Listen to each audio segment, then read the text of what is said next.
초록우 산어린이재단에 매달 소정의 금액을 후원하게 되었습니다. 이 모든 게 구독자, 시청자님 덕분입니다. 구독과 좋아요 감사합니다.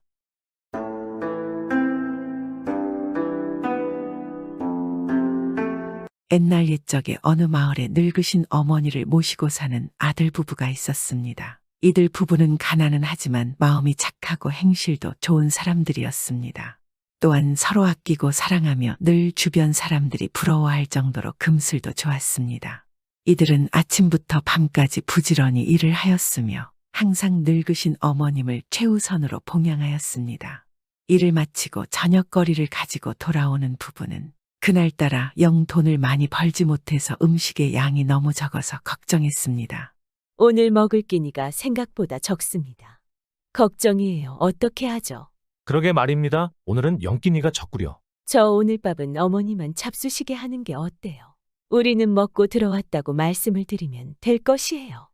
효성이 극심한 착한 부인의 말에 남편이 부인의 손을 잡았습니다. 아니 그게 정말이오. 어찌 당신은 그리 마음씨가 좋습니까? 당신도 몹시 시장할 터인데. 아니에요. 어떻게 해서든지 어머님을 평안하게 해드려야지요. 맛있는 음식도 잡수시게 해야 하는데 그러지 못하고 그래도 끼니는 양껏 드셔야 하지 않을까요? 고맙소 부인. 내가 어찌 당신과 같은 선녀 같은 여자를 내 색시로 두었을까. 천지신명께 감사하오. 아니에요. 저도 당신 때문에 늘 사는 재미가 좋습니다. 개의치 마시지요. 뭘 가진 것도 없는 집에 시집와서 고생만 하지 무슨 소리예요. 서방님은 언제나 가족들을 위해서 최선을 다해 일하잖아요. 그것만으로도 저는 너무 만족하고 좋습니다. 고맙소 부인. 그러면 오늘은 어머니만 드시게 하죠. 그렇게 그들은 그날 이후에 끼니가 적으면 밥을 어머니에게만 드리고 자신들은 먹지 않았습니다. 늘 그들은 어머니를 잘 봉양하는 것, 그래서 늙으신 어머니가 언제나 건강하고 행복하시는 게 유일한 소원이었습니다. 그들은 일해서 번 돈으로 어머님이 좋아하시는 음식을 만들어 드리거나 사드리는 것이 가장 큰 기쁨이었습니다. 하지만 이들 부부가 아무리 부지런히 일을 하여도 살림살이가 좀처럼 나아지지를 않았습니다. 그뿐 아니라 이들 부부 사이에는 어린 아들이 하나 있었습니다. 헌데 늙으신 어머니가 이 손주를 무척이나 귀여워하였습니다. 그래서 부부가 기껏 어머니 드시라고 맛있는 음식을 구해 오거나 조리하여 내어놓으면 그것을 그대로 손주를 먹게 내주었습니다. 부부는 아들에게 꾸중하며 말했습니다. 얘야 그러면 못써 할머니 잡수시게 너는 먹으면 안 된다. 어머님 애는 주지 마세요. 그리고 혼자 잡수세요. 그렇게 부부가 늙으신 어머님께 말씀을 드리지만 아무 소용이 없었습니다. 결국은 이 늙은 어머니가 잡수시는 것보다 손자에게 먹이시는 것이 항상 더 많았습니다. 그러니 아무리 부부가 열심히 음식을 해다 가져와도 늙으신 어머니는 점차 말라갔고 몸도 기운이 없어졌습니다. 그 모습을 안타깝게 생각하던 부부가 의논을 하였습니다. 이래 가지고는 아무리 우리가 효성을 다하려고 해도 효성이 되지 않겠소? 어머님이 무얼 잘 잡수실 수가 있어야지. 우리 아들 때문에 아무것도 못 드시지 않소. 그러게 말해요. 귀엽다고 손주만 주시니. 이러다가는 어머님이 만난 음식은 결국 제대로 얻어잡수지를 못하겠소? 남편의 말을 들은 부인이 잠시 하늘을 한번 보고 한숨을 쉬고는 큰 결심을 한 듯 입술을 질끈 깨물고 말했습니다. 안 되겠어요. 우리 아들 내다 버리면 어떻겠습니까? 아니 그게 무슨 소리요? 어찌 그럴 수 있단 말이오? 어머님은 단 한 분이세요. 하지만 아이는 또 앞으로 생길 것이니까요. 그렇지만 부인 어떻게 그럴 수가 있단 말이오? 그러나 어머니를 위해서는. 결국 부부는 논의 끝에 어쩔 수 없이 어머니를 위해서 하나밖에 없는 아들을 내다 버리기로 큰 결심을 하였습니다. 그래서 부부는 밤이 어둑해지자 아들을 데리고 몰래 산으로 올라갔습니다. 괭이를 들고 남편이 앞장을 서서 가니까 부인은 아들을 업고 그 뒤를 따라갔습니다. 어린 아들은 아무것도 모르고 그저 어머니 등에 엎여 새근새근 자고 있었습니다. 그리고 한참 산속으로 들어가서 이곳이면 좋겠다고 생각되는 곳에다 아들을 내려놓았습니다. 막상 자기가 스스로 아들을 내버리자고 하였으나 차마 그러기가 너무나 힘들었습니다. 자식이었기 때문입니다. 그렇게 사랑하는 자식을 쌀아먹는 산속에다 놓고 그냥 돌아갈 생각을 하니까 도저히 불쌍해서 견딜 수가 없었습니다. 하지만 부부의 효성은 참으로 대단했습니다. 이런 아들에 대한 사랑도 늙으신 어머니에 대한 효성이 뛰어넘은 것이었습니다. 얼마 살지 못하실 할머니를 위해서 아가야 용서해다오. 마음속으로 이렇게 빌면서 남편은 계속 괭이질을 하였습니다. 한 번, 두 번 계속 괭이질을 하니까 땅에 구덩이가 깊숙이 파졌습니다. 달빛 비치는 산속은 고요하고 다만 괭이 소리만이 쓸쓸하게 들려올 뿐이었고 아무도 보는 사람은 없었습니다. 그런 남편을 보며 부인은 마지막으로 아들의 얼굴을 보고 아들을 꼭 안아주었습니다. 남편은 열심히 웅덩이 흙을 파내었습니다. 그래도 아직 좀 얕은 것 같아서 남편은 또 한 번 웅덩이 밑을 파내려고 괭이질을 하였습니다. 그런데 그때였습니다. 댕그렁하는 소리가 나며 무엇인지 괭이 끝에 걸리는 것이 있었습니다. 아니 뭐지 이 안에 무엇이 있는가? 남편은 고개를 갸우뚱하며 괭이로 슬슬 그곳을 긁어보았습니다. 뭔가가 있었습니다. 남편이 파내보니까 그것은 새로 된 웅장하게 생긴 종이었습니다. 아니 종이 아닌가 어찌 이런 것이. 남편을 시험 삼아 그 종을 한번 쳐보았습니다. 그 종소리는 참으로 쟁쟁하였습니다. 어두운 밤 산의 정막을 깨뜨리며 그 소리는 언제까지고 은은히 울려 퍼져서 끊이지 않을 것만 같았습니다. 그리고 이 아름다운 종소리를 듣고 있는 동안에 부부의 마음에는 이상한 힘이 샘솟았습니다. 부처님의 자비심이 이 종소리를 대신하여 온몸에 스며드는 것 같이 느껴졌습니다. 그리고 그 어떠한 고난과 역경도 부부는 이겨낼 수 있을 것 같다는 생각이 들었습니다. 남편이 부인을 돌아보고 말했습니다. 이상도스럽소. 어찌 이런 곳에 종이 있단 말이오. 이것은 필경 부처님이 우리 아들놈을 구원해 주시려고 우리에게 이 종을 주신 것이오. 부인도 신기한 눈으로 그 종을 바라보며 대답했습니다. 정말로 그런가 봅니다. 이 종소리를 듣고 있자니 분명 우리가 더 노력하고 열심히 살면 우리 사정이 좋아질 수 있을 것이라는 희망이 생깁니다. 서방님 이 뜻을 배반하면 안 됩니다. 이제부터는 요즘보다도 더 부지런하게 일을 해서 두갑절, 세갑절 효도를 합시다. 그리고 우리 아이도 더욱 잘 키우지요. 그럽시다. 나도 더 열심히 할 것이오. 당신에게 더 훌륭한 남편 이 아이에게도 더 훌륭한 아버지가 될 것이오. 그리고 더욱 열심히 살아서 어머니에게 지금보다 더 나은 맛난 음식을 매일 대접할 것이오.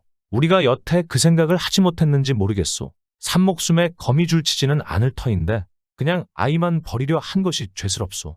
그렇게 부부는 종소리를 들으며 서로 눈물을 흘리고 맹세했습니다. 그리고 서로의 뺨에 흐르는 눈물을 닦아 주었습니다. 아들을 버리려는 마음을 고쳐먹고 다시 집으로 돌아왔습니다. 그리고 그 산에서 발견한 종을 추막 끝에 매달아 놓고 아침마다 부처님께 빌기 전에 부부는 번갈아 가면서 이 종을 쳤습니다.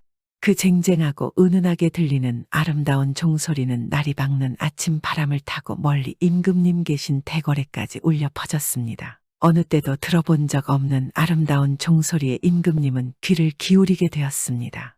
저 소리는 무슨 종소리인가 너무도 아름답구나. 내 살아생전 이렇게 아름다운 종소리는 들어본 기억이 없도다. 누구든지 가서 이 종소리가 어디서 나는 것이며 누구의 종인지 알아보고 오너라. 임금님은 신하들에게 말했습니다. 그리고 곧 임금님이 보낸 신하가 종소리가 나는 곳을 찾아서 이 가난한 부부의 집에까지 오게 되었습니다. 이 종소리가 너무나 아름답고 웅장해서 임금님께서는 무슨 종인지 알아보라 하셨습니다. 보아하니 보통 종이 아닌 듯한데 무슨 사연이 있어. 찾아온 신하의 물음에 남편이 이 돌종을 파내기까지의 지난 일을 자세히 말해 주었습니다. 그러자 그 신하는 몹시 감동하고 다시궐로 돌아갔습니다. 그리고 임금님에게 자신이 들은 사연을 모두 전달하였습니다. 뭐라 그런 사연이 있었단 말인가? 어찌 그리 효심이 지극하고 선량한 부부가 있단 말인가? 참으로 대단한 효심이로고 그 효심에 하늘이 감동하여 그와 같은 훌륭한 종을 내리신 게로구나. 나도 가만히 있을 수는 없지. 지금 어이를 그 부부의 집에 보내서 어머니를 돌보고 이 나라에서 가장 좋은 약재를 모두 보내거라. 그리고 두 번 다시 끼니 걱정 없도록 곳간을 가득 채워주어라. 그리고 부부의 아이를 좋은 선생을 붙여서 가르치거라. 부모를 닮았다면 필시 이 나라에 도움이 되는 인재가 될 것이다. 임금은 그 사연에 크게 감동해서 이들 부부에게 큰 상을 내리도록 하였습니다. 임금이 내린 큰 상을 받은 부부는 연이어 생기는 좋은 일에 눈물을 흘리며 그래서 더욱더 늙으신 어머님께 효성을 다하며 더욱 성실하고 착하게 살게 되었습니다. 훗날 이 어머니는 100살이 넘게 건강하게 살았으며 아이 또한 궁에 들어가 임금님에게 두터운 신임을 받는 훌륭한 재상이 되었습니다. 그 후 오랜 세월이 지난 후에 부부의 집은 절이 되었는데 그 절의 이름을 홍교사라고 불리고 지금도 경상도에 있습니다.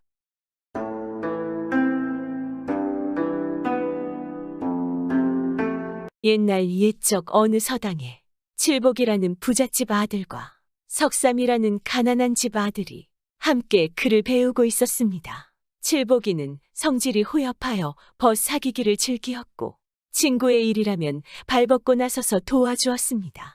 석삼이는 성품이 단정하고 침착하며 매우 총명하였습니다. 칠복이와 석삼이는 극친한 사이로 잠시라도 떨어질 줄 몰랐습니다. 그들이 오순도순 재미나게 글을 배우고 있을 때 어느 날 석삼이는 수심에 찬 얼굴로 칠복이에게 나는 공부를 그만두고 집으로 가야겠네 하며 말을 하였습니다. 아닌 밤중에 홍두깨 내밀듯 하는 석삼이의 말에 칠복이는 깜짝 놀라며 그게 무슨 소리인가 가다니 왜 그러냐 하고 물었습니다. 어제 고향에서 소식을 들으니 부친께서 위독하여 병원에 계신다고 하네. 그러니 무슨 돈으로 공부를 하겠나. 내가 돌아가서 부모님을 봉양해야 자식된 도리인가 보네. 석삼이의 사정을 듣고 난 칠복이는 몹시 안타까워하였습니다. 석삼아, 너와 같은 재주의 공부를 그만두다니. 안 되네. 절대 가서는 안 되네. 내가 우리 부모에게 졸라 자네를 공부시키도록 하겠으니 걱정 말게. 칠복이는 그 길로 10오리 정도 떨어져 있는 집으로 달려가 석삼이의 처지와 친분관계를 설명하고 그를 공부시켜달라고 부모님께 졸랐습니다. 칠복이의 아버지는 그 말을 듣고선 가난구제는 나라에서도 되기 어렵다는데 소견머리 없는 소리는 작작하고 돌아가서 내 공부나 잘해라 하고 꾸짖었습니다. 칠복이는 아버지의 소매를 붙잡으며 떼를 쓰기 시작하였습니다. 석삼이는 나와 절친한 사이일 뿐만 아니라 재주가 비범하여 석삼이의 도움으로 지금까지 공부하고 있습니다. 만약 석삼이가 가는 날이면 저도 공부를 그만두고 돌아오겠습니다. 칠복이는 외동아들로서 어릴 적부터 응석바디로 자랐으며 무슨 일이나 재고집대로 하고야 마는 성미였습니다. 아들의 성미를 잘 아는 아버지는 할 수 없이 그렇게 해주겠노라고 승낙하였습니다. 이렇게 되어 석삼이는 칠복이네 집에서 주는 쌀과 돈으로 공부를 계속할 수 있었습니다. 칠복이와 석삼이는 전보다 더욱 친해져 형제간이나 다름없게 되었습니다. 그럭저럭 몇 년이 지나 그들이 9년 공부를 마치고 10년째 접어드는 어느 날이었습니다. 석삼이의 집에서는 연로한 부친이 병고하였다는 비보가 전해왔습니다.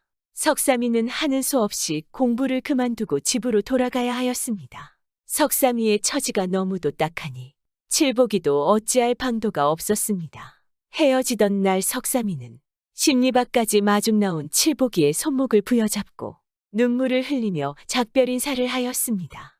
칠복아, 나는 몇 해 동안 자네의 신세로 글을 읽었네. 나는 눈에 흙이 들어가지 않는 한 자네의 은혜를 잊지 않겠네. 꼭 나중에 다시 만나세. 석삼이는 그 길로 집에 돌아가 나무를 베고 농사를 지으며 늙으신 홀어머니를 봉양하였습니다. 이듬해 봄에 나라에서 과거 시험을 친다는 소식이 전해졌습니다. 석삼이는 9년 공부를 하였기에 믿져야 본전이라 생각하고 과거 시험을 보러 갔습니다. 워낙 재주가 뛰어나다 보니 한 해 농사를 지었어도 전에 배운 글을 하나도 잊어버리지 않았습니다.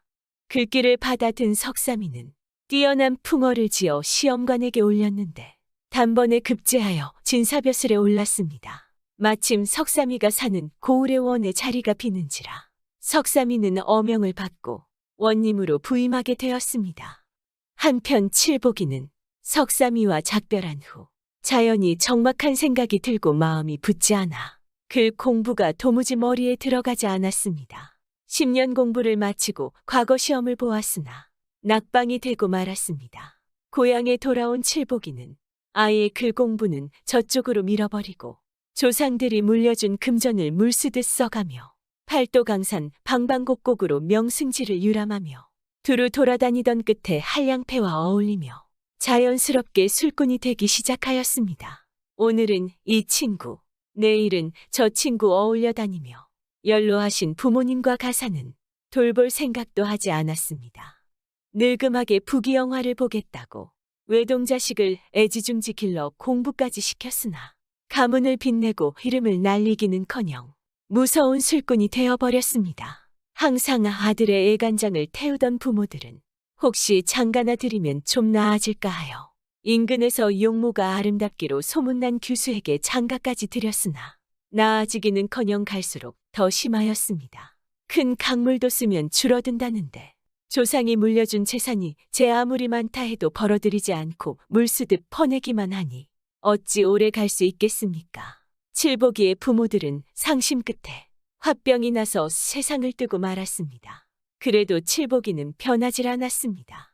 한다 하는 부잣집 자식이 돈을 마구 쓰며 먹고 보니 사방 백리 안에 사는 한량치고 칠복이를 모르는 한량이 없고 이목구비 바로 박힌 기생치고 칠복이 돈 안 먹는 기생이 없다시피 되었습니다. 이렇게 흥청망청 쓰다 보니 마침내는 밑바닥이 드러나고야 말았습니다.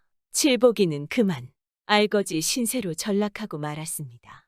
거지 신세가 되고 보니 그 많던 친구들도 하나둘 떨어져 나가버렸습니다. 한두 번은 꽁수를 얻어먹을 수 있었지만 차수가 잦다 보니 친구들도 피하였습니다. 어느 날 아침 칠복이가 간밤에 과음한 탓으로 늦잠을 자다가 깨어나 보니 해는 중천에 떴는데 아내가 아침상을 차리지 않았습니다. 여보 마누라, 어째서 아침상을 차리지 않소? 안방에 누웠던 아내가 부스스 일어나며 서글픈 목소리도 대답하였습니다. 아침밥을 지을 쌀이 없어요. 뭐라고? 쌀이 없다? 왜 진작 말을 하지 않았는가? 내가 나가서 구해올 테니 잠깐 기다리시오. 칠복이는 아내에게 큼직한 자루를 하나 달라고 하여 팔에 다 걸치고 밖으로 나섰습니다. 어느 친구를 찾아갈까 한참 생각하다가 근처에 사는 돌쇠를 찾았습니다. 여보게 친구, 집에 있나? 거긴 누구요? 아이고, 이 사람 칠복이 아닌가? 어서 오게. 칠복의 친구 돌쇠는 또 어디 술자리가 생겼나 하며 버선발로 달려나오며 반갑게 맞이하였습니다. 참 오래간만에 만나보네. 어서 안으로 들어가세. 아니 들어갈 겨를도 없네. 당장 솥에 앉힐 쌀이 없어서 찾아왔으니 돈 좀 빌려주게. 술자리나 생겼나 하여 반갑게 달려나왔는데 쌀을 꿇어왔다는 소리를 듣자 돌쇠는 무릎을 탁 치며 앞불싸 조금만 빨리 왔으면 좋았겠는걸. 자네가 한 발짝 늦었네 그려. 어제 창고에 있는 쌀을 싹싹 긁어서 다른 사람에 주었네. 이걸 어쩐다 하며 딱한 표정으로 듣기 좋게 말을 하였습니다. 칠복이는 혀 꼬부라진 소리를 2번 다시 하기 싫어하는 사람이라 빈자루를 둘러매고 돌아와 버렸습니다. 서방님이 쌀 빌려오기만 눈이 빠지게 기다리던 아내는 칠복이를 보자마자 쫓아나오며 어떻게 되었는지 물었습니다.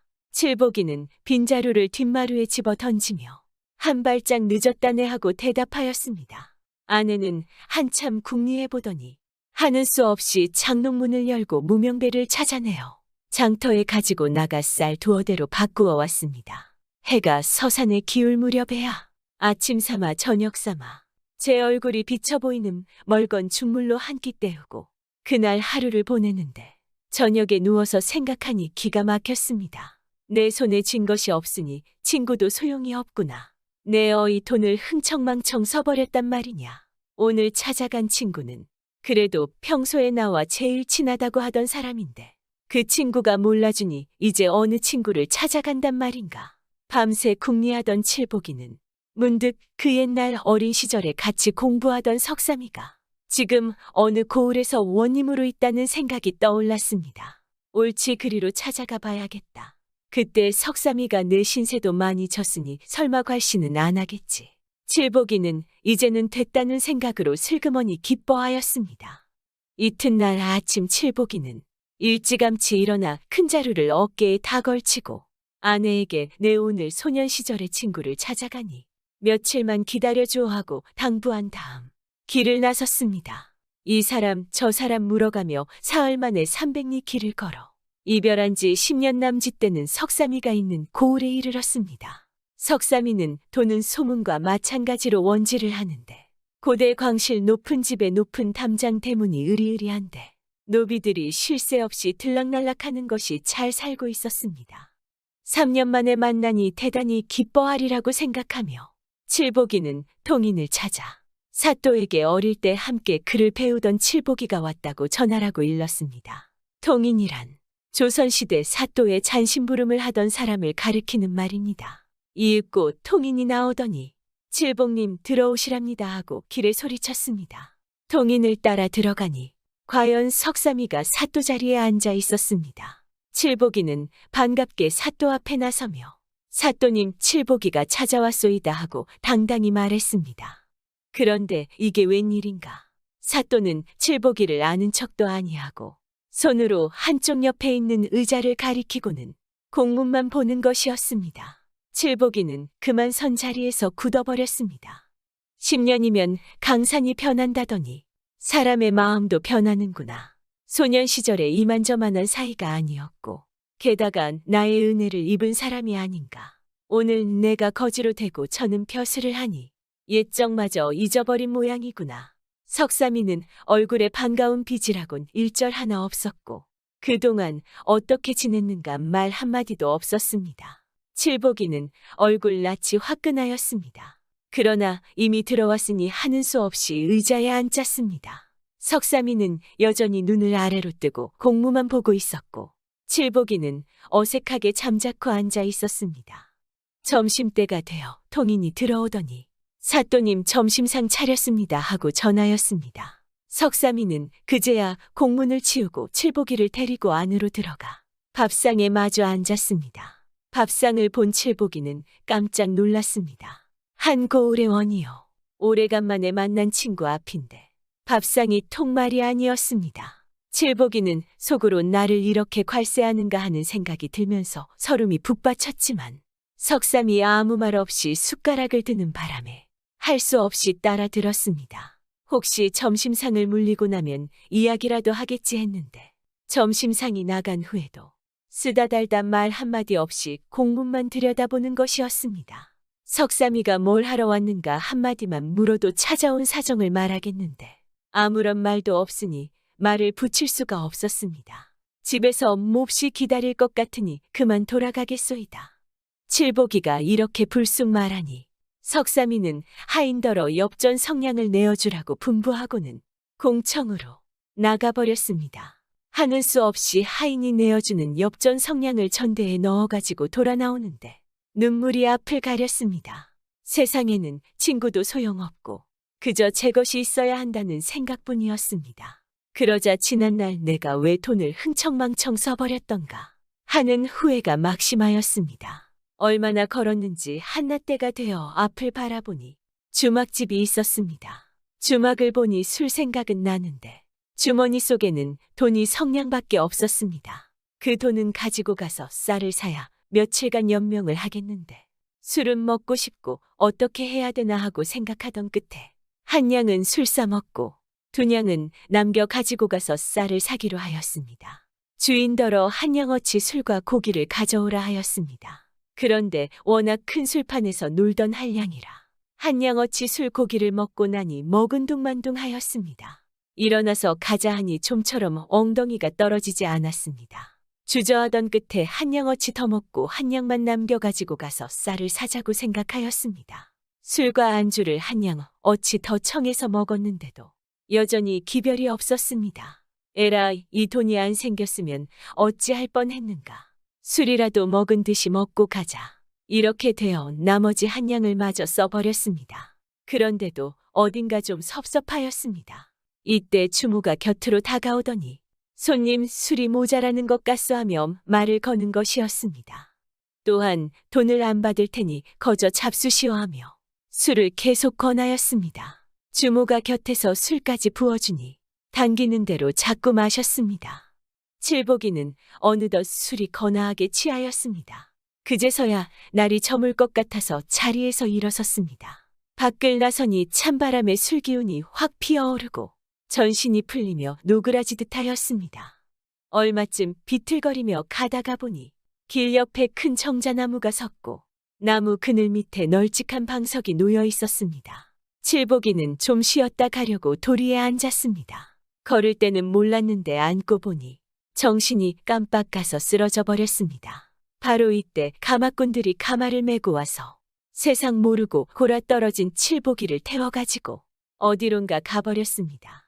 얼마나 갔는지 정신이 들어 눈을 뜬 칠복이는 자기가 어떤 화려한 방 안에 누워있다는 것을 알아보았습니다. 향기로운 촛불 아래 산수 풍경화가 병풍에 걸렸는데 곁에는 보름달 같이 환한 여인이 앉아 있었습니다. 어리둥절해진 칠복이는 몸을 움직이고는 물었습니다. 이곳은 도대체 어디입니까? 제가 왜 여기 있는 것입니까? 나으리, 주막에서 술을 마시던 일이 생각나십니까? 네, 당연 생각이 납니다. 정자나무 밑에서 주무시다가 개천에 굴러 떨어진 일은 생각나오십니까? 그런 일은 기억이 나질 않습니다. 나으리는 인간 세상을 떠나신 몸이옵니다. 이곳은 용궁인데 나으리는 이곳으로 오신 지는 이미 100년 세월이 흘렀습니다. 그럼 도대체 이 방은 어떤 방입니까? 이 방은 나으리의 옛 친구이신 사또님이 계셨던 처소입니다. 지금은 용왕으로 계위하셔서 용상의 좌위에 싸웁니다. 칠복이는 무아지경에 빠져 아연실색해하며 물을 청하였습니다. 여인은 선녀 같은 몸매로 맵시 있게 가더니 물 한 그릇을 떠오는데 물 그릇은 금빛이 찬란하였습니다. 물을 마신 후 소변 보려고 밖에 나가겠다고 하였습니다. 여인은 가로막으며 못 나간다고 하였습니다. 어찌하여 못 나간다고 하시나이까 하니 이곳은 수국이 없기에 문 밖은 온통 물천지옵니다 하며 유강을 대령하였습니다. 칠복이는 황당하지 않겠습니까? 그 후 그렇게 사흘이 지났습니다. 용왕은 신하들을 파견하여 칠복이를 부르러 왔습니다. 칠복이는 신하들의 인도를 받아 대궐에 이르렀습니다. 대왕마마, 칠복이 대령했나이다 하니 용왕은 그대 머리 들어 짐을 바라볼지어다 하고 어명을 내렸습니다. 칠복이는 고개를 들고 한참 보니 어릴 때 함께 글을 배우던 석삼이와 비슷한 모습이라 깜짝 놀라지 않을 수 없었습니다. 용왕은 그대에게 시중을 들던 궁녀는 바로 나의 여동생이니 내가 특별히 그대에게 맡겼으니 잘 거느릴지어다 하는 것이었습니다. 칠복이는 공손히 절하고 용왕 앞에서 물러났습니다. 그 후 약 보름 동안 용왕이 보내준 궁녀의 정성스런 시중을 받으며 잘 먹고 잘 놀았습니다. 16세 되는 날 저녁에 궁녀가 주안상을 차려왔는데 이름조차 들어보지 못한 향기로운 술과 고기 해물이 없는 것 없이 차려져 있었습니다. 궁녀는 칠복이에게 술을 부어주고 검은고를 타며 권주가를 부르는데 은쟁반에 옥구슬을 굴리는 듯한 노래소리가 귓맛을 버쩍 돋구었습니다. 기분이 좋은 김에 술을 연신 마시다 보니 저도 모르는 사이에 녹초가 되었습니다. 밤중에 찬 기운이 온몸에 끼쳐 잠을 깨고 보니 하늘의 별이 총총하였습니다. 진수성찬과 아리따운 궁녀는 온데간데 없고 여전히 차디찬 도리에 누워 있었습니다. 깜짝 놀라 일어나 앉은 칠복이는 어안이 벙벙하였습니다. 생시인가 꿈인가 한참 어리둥절하여 앉아있을 적에 난데없는 백발노인이 마주 걸어왔습니다. 노인장, 이 고을원님이 석삼이라 분이온데 그분을 아십니까? 알다 뿐이겠습니까? 그런데 내가 소년 시절일 적에 그분이 이 고글에서 원님으로 계셨습니다. 그분은 이미 세상을 뜨시어 용왕국으로 가셨다고 하십니다. 그렇다면 그 원님의 산소가 어딘지 아십니까? 알다 뿐이겠습니까? 그렇다면 수고스럽겠지만 저를 그리로 좀 인도하여 주세요. 노인의 뒤를 따라 어떤 산 언덕에 이르러 보니 아름드리 노송나무들이 꽉 우거진 가운데 잔디에 덮인 무덤이 있고 무덤 앞에 대리석으로 깎아 만든 비석이 서 있었습니다. 이때 동쪽 하늘에서 달이 솟아오르는데 달빛에 보니 과연 석삼이의 산소였습니다. 과연 100년 세월이 흘러간 것이 분명하다. 아내와 자식들도 저 세상으로 갔을 것이 당연하다. 조상의 은덕으로 금이옥신하던 그 옛날 젊은 시절에 공부도 성사하지 못하고 주색잡기에 빠져 그 많던 가산을 모조리 탕진해버리고 100년 세월을 흘러버렸으니 그동안 처자들도 다 죽어버렸을 것이다. 혹 후손이 있다 쳐도 그들이 나를 어찌 알아보랴. 고향 사람들도 다 낯선 사람들일 거고 남은 것이라곤 이 빈 자루 하나밖에 없으니 무슨 낯으로 고향에 가며 고향에 간들 무슨 소용이 있으랴. 차라리 팔도강산이나 유람하고 한생을 마쳐야지.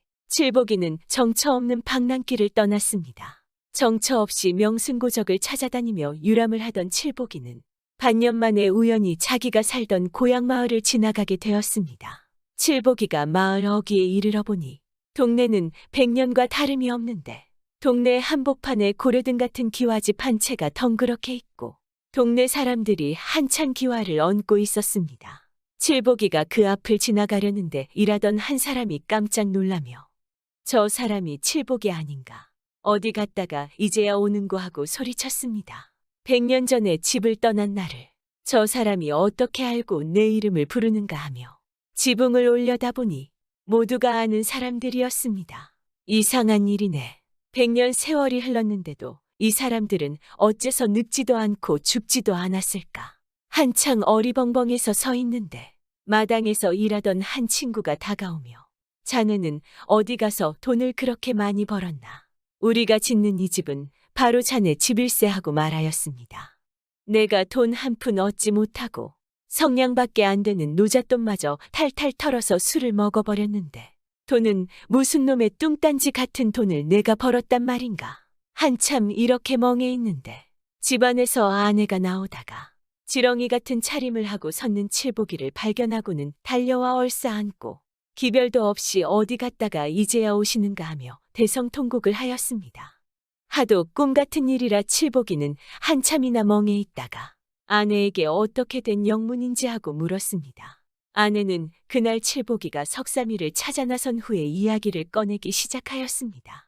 칠복이가 떠난 지 엿새째 되는 날에 난데없는 돈다발이 문 앞에 있었고 숱한 낯선 사람들이 찾아와 집을 고친다. 양식을 사온다. 논밭을 사들인다. 마소를 사들인다 하고 야단 법석을 놓았던 것이었습니다. 몇 달 후에는 이렇게 기와집까지 덩실하게 지어주었다는 이야기까지 하였습니다. 그제야 번쩍 깨닫고 보니 그동안에 있었던 일이 모두 석삼이가 묘하게 꾸며서 한 일이었구나 하는 것을 알아차렸습니다. 칠복이는 이튿날 날이 밝기 무섭게 말을 타고 석삼이를 찾아갔습니다. 석삼이 있는 곳에 당도하니 100년 전에 죽었다고 생각한 석삼이가 버선발로 뛰어나오며 반갑게 마중하였습니다. 이 사람아, 친구를 속여도 분수가 있지. 그렇게도 감쪽같이 날 속인단 말인가. 칠복이가 성을 발끝내어 달려드니 석삼이는 웃는 낯으로 자리를 권하며 사과하였습니다. 내가 자네를 속인 것은 그게 잘못되었네. 하지만 그때 자네에게 돈을 직접 주어서 보내면 자네가 그 돈으로 술을 다 사먹어 버릴까 염려되었네. 그래서 자네를 속였으니 과히 노여워 말게. 내가 어찌 자네의 태산 같은 은혜를 잠시인들 잊어버리겠는가. 세상에는 친구가 많지만 정말 곤란하고 어려운 처지를 당했을 때 진심으로 도와나서는 진정한 친구는 드문 법이네. 이 말을 듣는 칠복이의 두 눈에서는 뜨거운 눈물이 샘솟듯 하였습니다. 석삼아, 나는 이제 사람을 사귀는 진정한 도리를 깊이 깨달았네. 정말 고맙네 친구야. 뒤이어 술상이 들어오는데 그야말로 진수성찬이었습니다. 둘은 지나간 일들을 이야기하며 밤새도록 진한 우정을 나눴습니다. 세상에 이렇게 진심을 다해 아껴주는 친구가 어디 있겠습니까? 오늘은 자신을 진심으로 생각하는 친구를 떠올리며 행복한 하루가 되시길 바라봅니다.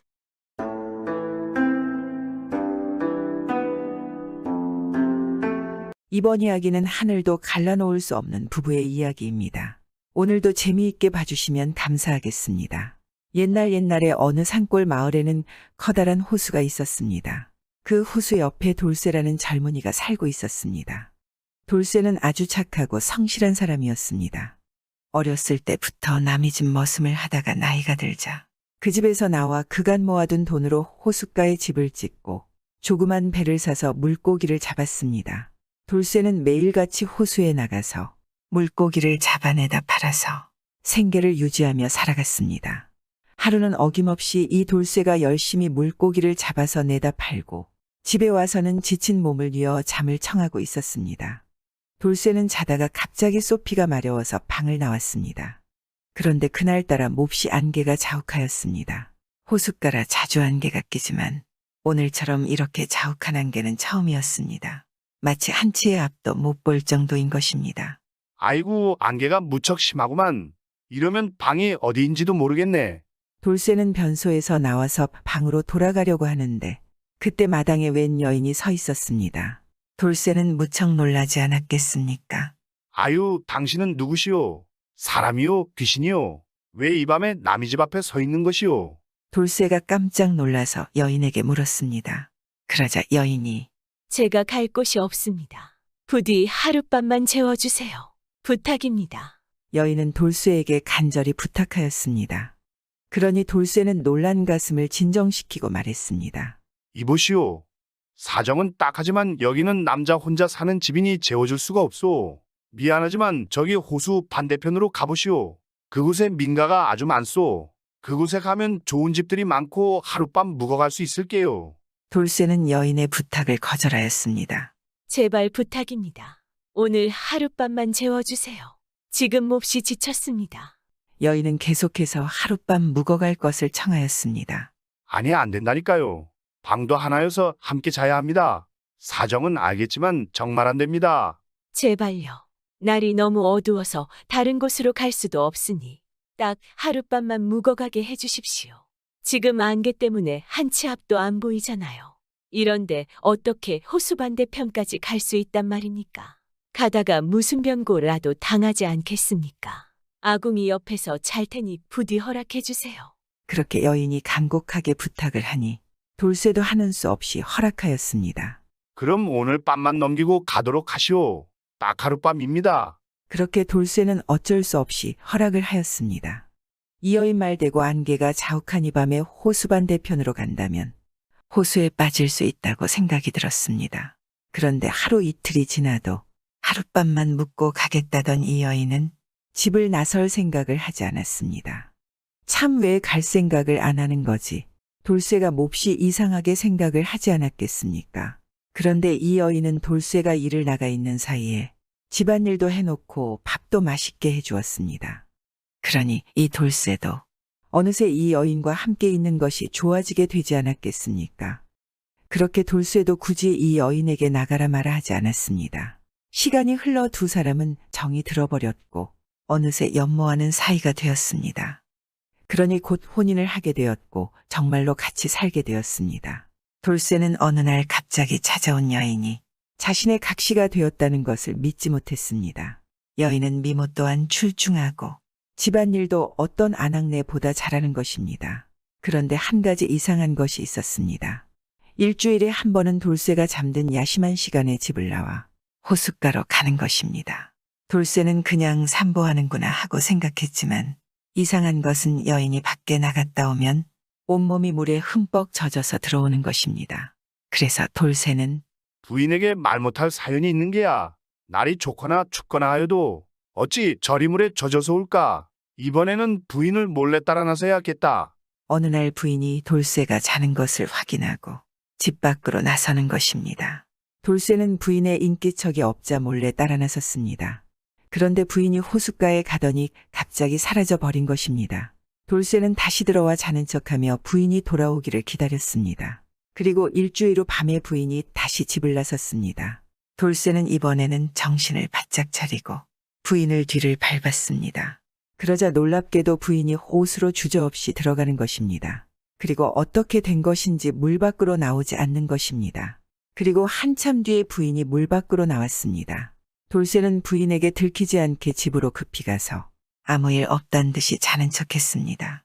그리고 다음날 이 부인에 대해서 그동안 몹시 궁금했던 것들을 돌쇠가 부인에게 물었습니다. 이보시오, 부인. 그러고 보니 부인이 어떤 사람인지 어디서 왔는지 내가 아무것도 모릅니다. 부인에 대해 이야기를 좀 해주시오. 그리고 어제는 이 추운 날 호수로 들어간 것이오. 또 어찌 그리 물속에 오래 있을 수 있소? 나에게 말해주면 안 되겠소? 돌쇠가 부인의 눈치를 보며 조심스럽게 말했습니다. 돌쇠가 진지하게 물으니 부인이 자신에 대해서 이야기를 시작하였습니다. 그 이야기는 정말 믿기지 않는 이야기인 것입니다. 사실 저는 호수에 살고 있던 이묵이었습니다. 남편은 1년 전 승천했습니다. 저는 죄가 많아서 하늘로 승천하지 못하고 있었는데 드디어 하늘로 올라갈 때가 되었습니다. 그동안 고마웠습니다. 조만간 하늘로 올라가게 될 것입니다. 그러니 돌쇠는 깜짝 놀라서 말하지 않겠습니까? 아니, 그게 무슨 소리입니까? 갑자기 가버리겠다니요. 날 두고 어딜 간단 말입니까? 가야만 합니다. 지금 안 가면 이 마을에 재앙이 일어날 것입니다. 부인은 그렇게 말하더니 하늘로 올라가려는 듯하였습니다. 돌쇠는 깜짝 놀라서 부인을 붙잡았습니다.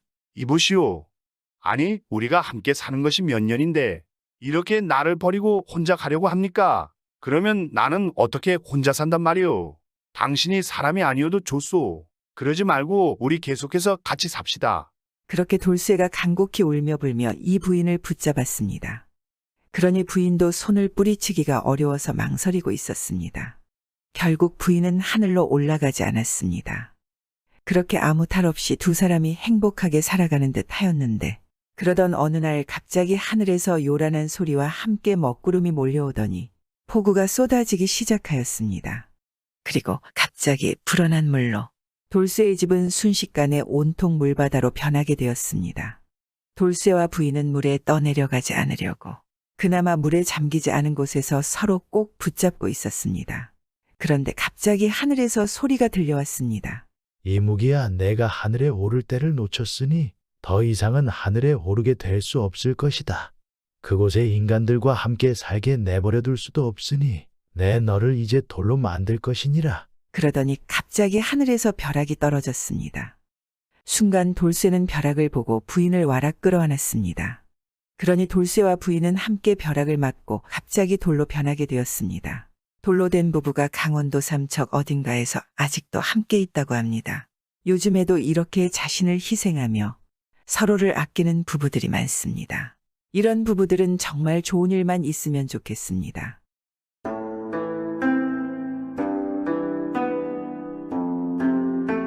옛날 아주 오래전 어느 마을에는 돌쇠라는 머슴 총각이 살고 있었습니다. 이 돌쇠는 키가 크고 얼굴도 잘생겼으며 몸도 좋았습니다. 거기다 머리도 총명하고 품성도 아주 선하고 성실하기까지 하였습니다. 그렇게 좋은 청년이지만 단 하나 재물복이 없어서 그의 집안은 해마다 갈수록 점점 가난해졌습니다. 아무리 좋은 외모와 착한 성품을 가지고 있더라도 이 시절에는 머슴이 뭐 할 수 있는 게 있겠습니까? 돈 있는 양반이 최고이지 않았겠습니까? 그래서 제대로 배우지도 못하고 산에 가서 나무를 하거나 남의 집일을 도와주며 하루하루 간신히 생계를 이어갔습니다. 그렇게 집안 형편이 어렵다 보니 혼례를 치를 나이가 되었는데도 장가를 들지 못하고 늙은 홀어머니와 함께 살고 있었습니다. 마을의 처녀들은 돌쇠만 보면 속으로 좋아라 하였습니다. 아이고, 세상에 저기 돌쇠 지나간다. 아이고, 아니 저게 사람이야. 어떻게 저렇게 늠름하게 생겼는가. 얼굴도 저렇게 늠름하지만 성실하게 일하는 것을 마을 으뜸이고 성품 또한 얼마나 선한지. 그렇게 처녀들은 돌쇠만 보면 하던 일을 멈추고 넋을 놓고 속으로 생각했습니다. 하지만 막상 돌쇠와 혼인을 하라고 부추기면 고개를 절레절레 흔들었습니다. 그렇게 좋으면 돌쇠한테 혼인하자고 해보지. 안 돼, 돌쇠의 집안이 이 마을에서 제일 가난하잖아.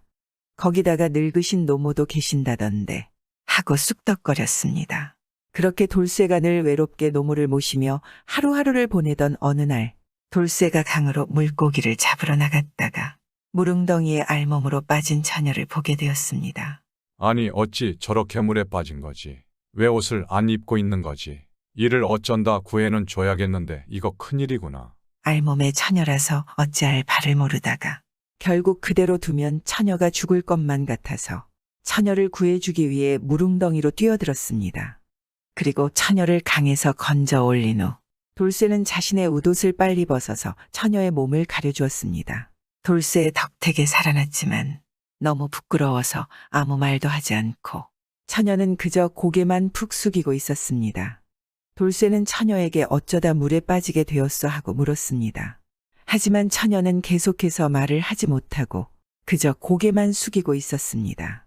그러니 돌쇠는 그런 처녀의 모습을 보고 더 이상 질문은 하지 않았습니다. 그리고 처녀에게 어디 사는지 어떤 사연인지는 모르나 저희 집에 가서 옷을 빌려 입고 가십시오. 저희 집에는 제 어머니 한 분밖에는 없습니다. 라고 하였습니다. 그래도 처녀가 아무 말을 하지 않자 그럼 잠시만 여기에 기다리고 계십시오. 제가 곧 옷을 가져다 드리겠습니다. 라고 말하고는 혼자 집으로 가서 어머니 이저고리와 치마를 가지고 왔습니다. 그리고는 옷을 건네며 옷이 남루하지만 우선 이것이라도 입고 가십시오. 처녀는 돌쇠가 건네주는 옷을 받아들었습니다. 그리고 수줍게 입을 열었습니다. 저를 구해주셔서 정말 감사합니다. 이 은혜를 무엇으로 갚아야 할지요? 라고 하며 고개를 들었습니다. 어려운 형편에 있는 사람은 당연히 도와야 하는 것이지요. 신경 쓸 필요 없습니다.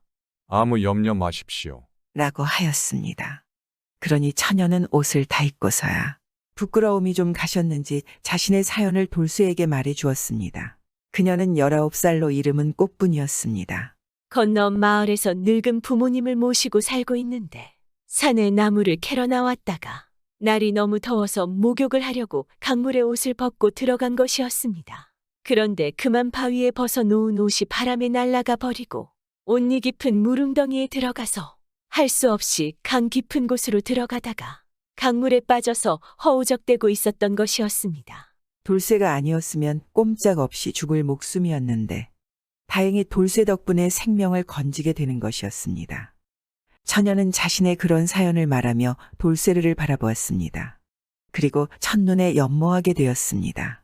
아니, 어찌 이리도 늠름하게 생긴 분이 있을까?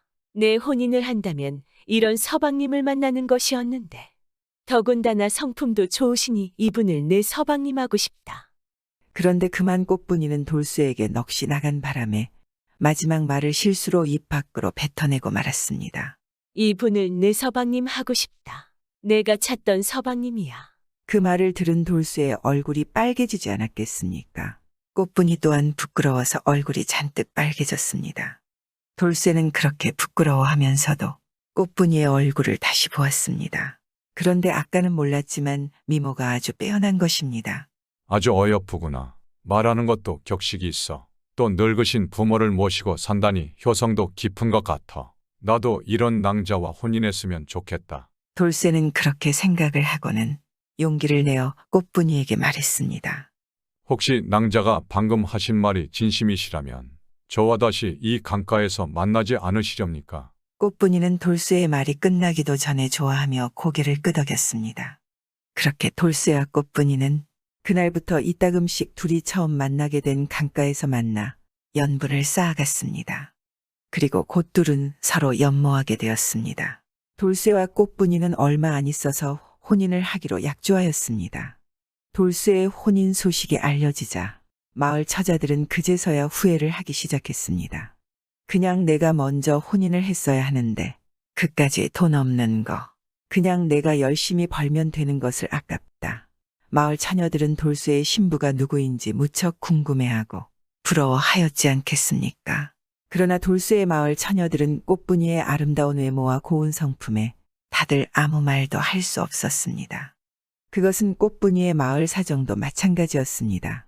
꽃분이는 마을에서도 총각들이 늘 혼인을 하고 싶어 하는 최고의 신부감이었는데 갑자기 다른 마을 남자와 혼인을 한다.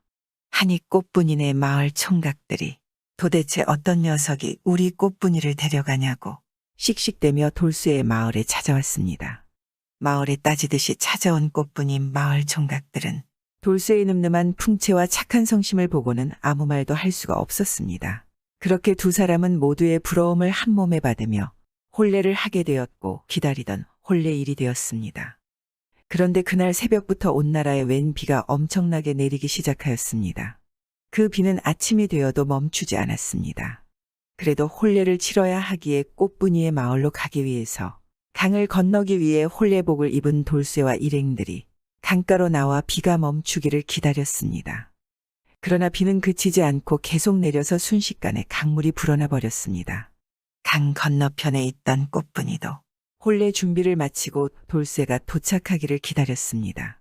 그러나 계속되는 비에 돌쇠가 강을 건너오지 못하니 꽃분이는 집 앞마당에 나아가 강 건너를 바라보았습니다. 그러니 강가에 사모관대를 한 돌쇠가 나와 있는 것이 보였습니다.